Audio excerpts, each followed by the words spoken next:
Coming to you live from the Commissioner's office in Football League Studios, it's State of the League Address.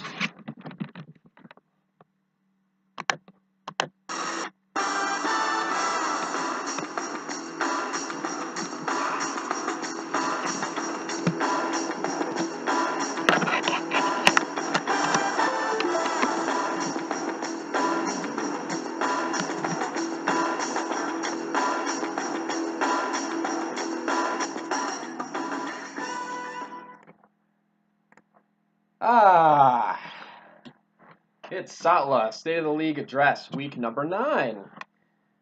Ah, so I sort of tried to wing this one, and then I got all my stuff writing down, and I ended up actually still writing a whole prepped show here. So maybe next week I'll try and wing it and see how it goes. That's one thing I haven't done yet in this season and a half of SOTLA. So correction from last week, one of the things I was saying when I didn't agree with the projections. No, I didn't give any specifics, so never mind what I was saying there. But I just don't agree with so many of these projections. I'm looking at these matchups, and it's driving me nuts. So we obviously had a big week for waivers, and we'll get on to that. But I want to recap last week's game of the week. I picked Zuck over Alex, and I was right on that one. And I mean, it was really no fault to Alex. I think everyone on Zuck's team delivered. He scored over 130 points. By the way, I busted my chair, and it's really crooked. That's why I'm like wiggling around in this thing. So I'm kind of like missing a leg, sitting sideways a little bit. So yeah. Anyway, so I picked the last week's game of the week right. I also want to take credit last week when I said I was the winner of the transaction wire last week. Let's see. I picked Nate Washington. I said he was going to be a great addition to my team. He's on a bye week this week.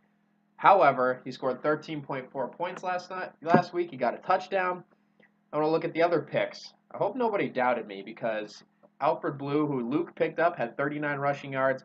Garbage. Scott picked Kyrie Robinson. He's now in the IR, done for the season. Sam picked Eric Ebron. He's back on the free agent list. And Stud picked Orleans Darkwa, who didn't even make the roster on his team. He was cut before Sunday. So that was last week's game of the week. And I was right there.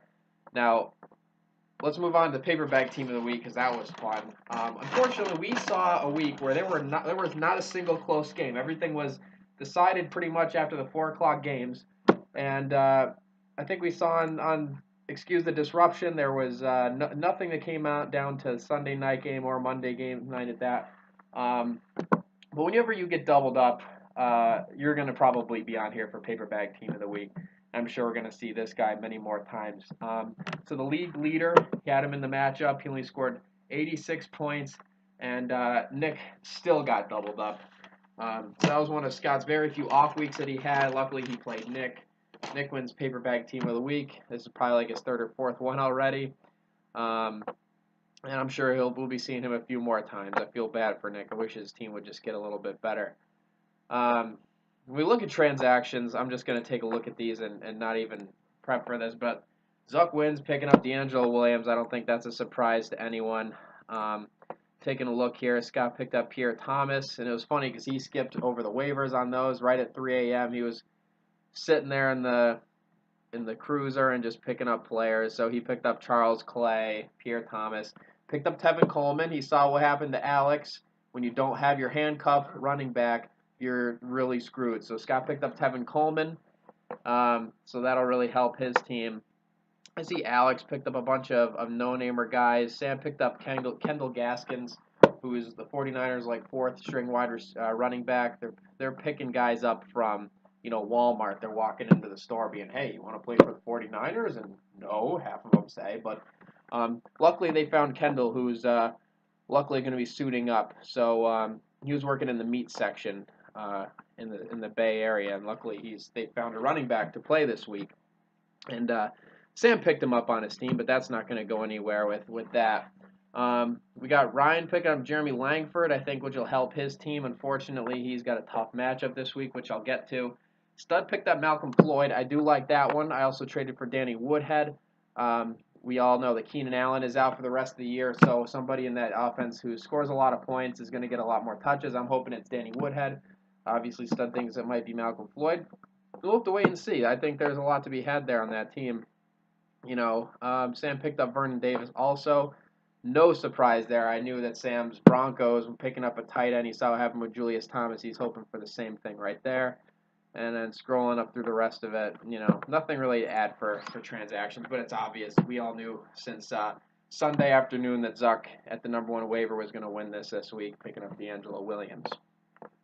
When we go to the league pick'em, I did go 4-2 last week. However, I didn't make any ground up on Moan. Moan also went 4-2. If I'm going to pull up the league pick'em right now so I can take a look at the standings. Moan's got a crazy 70% win percentage right now. I'm right on his tail with 20 points, and he's got 21. So hopefully I can make up some ground and pass him here this week, and we'll see how that goes. But anyway, Scott notably for the week last week, Scott went 5-1, and Sam went 4-1. So we all did have a good week for the most part. I think if I look here, Zuck went 3-3. And it looks like, who went 5-1? Scott. Oh, Stud actually played. Look at that. Stud went 3-3. So he's a better game manager, GM than he is picking the pick'ems. But we'll see. It looks like that was his first week playing, so we'll see. Maybe he'll do better this week since we all know he does a lot better with his teams. He's doing very well this year after smoking me. Okay, so I'm going over the matchups this week. There were a few interesting ones, just as there are plenty of bad ones. I think myself against Alex, I'm picking myself in that matchup. This is a really big one. This is probably the second place for game of the week this week. I'm sitting at 4-4, just barely leading that giant group of five teams sitting at 4-4. And so Alex really needs a big win here. I'm hoping to win this game. Also, I think it's got big whatever. I'm tongue twisting right now. So anyway, I'm going with myself over Alex. In the next matchup, I've got Ryan and Zuck. I think Zuck's got a running back for every position. It's too bad he can't play them all. He doesn't know what to do with them. So anyway, I'm picking Zuck over Ryan, who, by the way, when Zuck said that he was looking for a tight end, the only tight end he was looking for, he was hoping for Stud would give him an offer for Gronk, because if you offer Zuck, I offered him Eifert, and he said no. I'm sure Ryan offered him Greg Olsen, and then he probably doesn't trust Gary Barnidge. So when he said he's looking for a tight end, he meant he's looking for Gronk, and that's it. And he should have just said so. And Zuck's really pussyfooting around that. So fuck off, Zuck. Second time I've said that today. I'm picking Sam over Kevin. I think that will be an interesting matchup.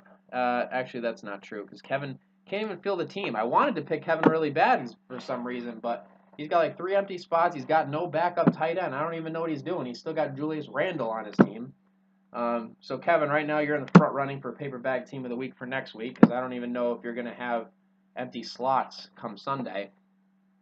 I've got Scott over Sean. I do think that game's going to be closer than most people think. Scott's got a really high projection for the week. Something's telling me Sean's going to have a good week. I don't think he's going to win, but I do see those matchups that he's got on his team, and I like how his team looks this week. Game of the week, I've got Luke and Moan, and this is crazy because both of them have such shitty luck this week with their buys. I shouldn't call it luck, because the bye weeks are no surprise to anybody. So Moan is missing Marshawn Lynch, DeAndre Hopkins, and he's got Mike Forte or Matt Forte. I've got a work name, Mike Forte. So anyway, Luke is missing Justin Forsett, and he's going with a third-string quarterback. So anyway, this is a matchup between a top-tier team and Moan, and Luke's been red hot. I think he's on a streak. Has he won 2 in a row? I want to check on this before I even go on the record of saying that. So we do have Honey Nut Julio's. They are 2-0. That's what I thought. They've won 2 weeks in a row. So that's my game of the week. I think that's going to be a really interesting matchup, especially with one at 4-4 and the other at 5-3. Anyway, I'm picking Luke to win that game just very slightly, just because Moan's got a shitty lineup, unfortunately, because of injuries and bye weeks. And so if that is correct, that's really going to muddy up the standings, and it's going to be really interesting on this final stretch, because after this week, that'll be 9 games, and then we'll have 4 left, and that's it, boys. Then it's the playoffs, so it'll be really interesting to find out. So that's SOTLA week number 9, and I'm excited for this weekend to watch some good football games. Good luck, everybody.